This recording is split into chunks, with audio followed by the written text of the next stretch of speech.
And I was proud to ask Kamala Harris to run with me, be the first black woman to serve as Vice President of the United States. It was important. As president, I made the cause of civil rights and equality the foundation of everything I did. For example, I promised to have an administration that looked like America. I had this part of her remarks, her comments about not running, where she said, we need new ideas, new ways of communicating, all of that stuff. But to your point, this was a very old school kind of approach to making this decision and explaining herself in this. I just can't possibly believe that someone who was Attorney General for a good period of time, a United States Senator for a good period of time, and then Vice President for 4 years, and then ran for president, all of a sudden believes that the best way to solve it is from being outside the system? Oh, please. Not a chance on God's green earth that that's necessarily the case. What's probably going on is she saw what the polling numbers were, perhaps, for her running for governor of California. Yes, she has left open the idea that maybe she could run in 2028 for the Democratic nomination. But I'll tell you, Abby, I've looked at those numbers. She would be the weakest front runner since 1992. So the bottom line is this. She's looking at the numbers. She knows what's cooking. And then all of a sudden, you know what? Actually, this lifelong politician, I want to be outside the system. Give me a break. Maybe she should have plugged in at the border when she was vice president, right? That's what was broken. And what we see now in the short amount of time, we saw the numbers that came out today were staggering in terms of the border issues are gone. 90% difference from when the Biden administration was in there. That falls at her feet. That falls at her feet. Look, I don't know if you trust those numbers. I mean, I don't know. Okay, well, if and you what number trust can we numbers trust from Trump? You know, I think everyone can agree, and we've said it on this show, Democrats and Republicans alike. Border crossings, border problems, border crimes are at a record low, and that fell right at her feet. And what was broken was our country and our border as a direct result of what she was charged with protecting. Boy. So we got to talk about former DEI vice president and failed 2024 presidential candidate Kamala Harris, who is getting a warning from the Biden administration about what will happen if she steps out of line, if she decides to run for president in 2028 to try to revive her career that seems to be on life support, right? This is why she's basically talking about quitting politics because she knows that she can't win. Even races like the governor of California, something that should be a shoo-in for her, can't win. Probably unlikely that she's going to be very competitive in the 2028 Democrat primary. And one of the reasons why is because of her association with the worst administration of the 21st century, probably top 5 worst administrations in American history, the Biden-Harris administration. Okay, her association with Biden really is holding her down, right? Or is one of the factors that is holding her down. And again, that is why apparently Biden is saying that if Kamala tries to distance herself from the Biden administration, if she comes out and she starts trash talking Biden, right, throwing Biden under the bus, then there's going to be some problems, right? There's going to be some issues, and that she's going to get exposed. Okay, so I want to talk about this because, again, this is just more bad news for Kamala if she's thinking about running for president, because if she's going to run for president, she's going to have to distance herself from the Biden administration. And if she can't do that, just like what happened in the 2024 election, she has no shot. So without further ado, let's get into it. So many Democrats? Is there really just one Democratic leader? Did we just watch the leader on the Colbert Report? We definitely didn't see the leader on the Colbert Report. I mean, we don't have a leader of our party right now. It's probably the only thing I agree with that Kamala said last night. Look, Democrats are buzzing about 3 things, Brian, with her reemerging. The first is, as someone close to her told me last weekend, she wants to run for president. And as the name of this new book suggests, she's going to try to lay the predicate that the reason she lost was she didn't have enough time, when most Democrats think it was probably the best thing she had going for her due to her propensity to make mistakes. The second thing is, as you teased in the opening, when a candidate does something like this, an interview with Colbert, you want to have a soundbite that people take away. It was a word salad of nothing burgers. I guess, as you said, I love my country, I'm a public servant, and I'm tired of this. It's such a weak message. The third is, she's on a collision course with Joe Biden because Biden's out there now trying to say, hey, I was mentally fit. My presidency was great. Is she going to agree with him as she gets out there and writes this book and agree with Hunter Biden? Or is she going to try to separate herself? Either way, it's mutually assured destruction for the party. So, Dan, this soundbite I'm about to play is from your podcast. So interesting for me. Great job. Because it's Joe Biden. Did the Biden team have a plan if Kamala defected? Watch. If the Biden people decide that Kamala Harris is coming after Joe Biden, wait till you hear the Palinesque stories about how much they tried to help her be prepared to be vice president and be in a position to run, and how much they decided not happening.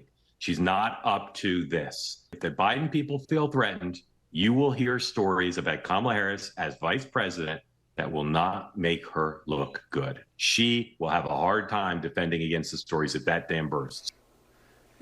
Dan, is Mark right? Did you hear that too? And do you think that's how it plays out? At one point, Kamala tries to separate and then she gets eviscerated? Yeah, I mean, first off, I would never say that my colleague is not right. I think Mark is one of the most wired-in people, and he's absolutely right. I think, look, you saw it with Hunter Biden. They are going scorched earth already on any Democrat who attempts to separate, or people like Nancy Pelosi who did what they think that they had to do. So again, if you're Kamala Harris, if you thought that you didn't want to pile on, then you should not have run, right? She cleared the field when Biden resigned that day because she so badly wanted to do this. And so if what she's going to do is now give a book tour and say, I'm with Joe Biden. Joe Biden is unpopular. He was unpopular. And, you know, candidates that run 3 consecutive times or 3 times, like Ronald Reagan, Donald Trump, they are ideologically consistent. The country comes to them. If she's going to attempt to lead us into the future by arguing that Joe Biden's presidency was good and we should continue it, man, I thought we hit rock bottom. Apparently, we would not have. Wow. Wow. Basically, what you have here is the Biden family sending Kamala a message saying, listen, if you try to distance yourself from my administration, what I did, aka if you try to trash talk my administration, if you tell the truth about my mental decline, then we're going to expose you. And the information that they were going to expose about Kamala Harris apparently is that Kamala was being groomed to take over for Joe Biden, but she was so bad, she was so terrible that they were like, nah, there's no way. There's no way we can have Kamala take over, which kind of makes sense, right? It makes a lot of sense because there was the perception that Kamala was going to take over, that Biden was not going to do 4 years, okay? It was always going to be a transitional type of presidency. So it seems as if, maybe, just maybe, Democrats had the intentions of making Kamala the leader, but again, she was so bad. They were like, hell no. We'd rather stick with Joe Biden, a mentally decaying Joe Biden. We'd rather stick with a mentally decaying Joe Biden than to roll with Kamala. That's really bad. Like, that's really, really, really, really, really bad, okay? So the Biden team is saying, listen, we'll expose all that. Right, we'll put all that out there, right? We'll tell the world just how bad you were and why is it that Biden didn't drop out earlier, which is really unfortunate for her because, again, I don't think there's any way she could possibly revive her career running on the Biden administration, right? Or the quote-unquote accomplishments of the Biden administration. I just don't think that that's the move, right? Like, that's not going to help her because nobody thinks that the Biden presidency was successful. And that's part of the reason why she lost in 2024. Remember, she went on The View. This was probably a career-ending moment for Kamala Harris. She went on The View. She was asked by Sunny Holston, is there anything different that you would do than Joe Biden, right? What would you do differently? Easy question, layup question. And Kamala couldn't answer the question. She basically said nothing. That she would have been the same as Joe Biden, right? Which basically told everybody that, hey, voting for Kamala is like vote for Joe Biden. So, again, the reason why she didn't do that, the reason why she couldn't answer that question is because Joe Biden already told Kamala that you only are getting my support if you don't throw my administration under the bus. You can't tell the truth about his cognitive decline, which will haunt the Democrat Party, okay? And that's specifically what Biden is concerned about. Apparently, that's what his allies are concerned about, is her talking about his cognitive decline, right?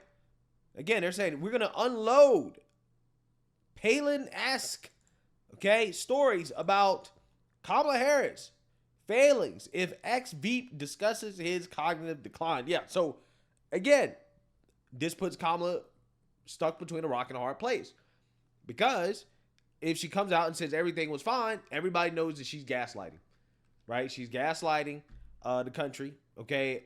Or her judgment is really bad, right? If she tells the truth about Biden, then everybody's going to know that, okay, well, you lied. As VP, you knew that this man was not capable of doing the job, but you lied anyways. You lied to the public.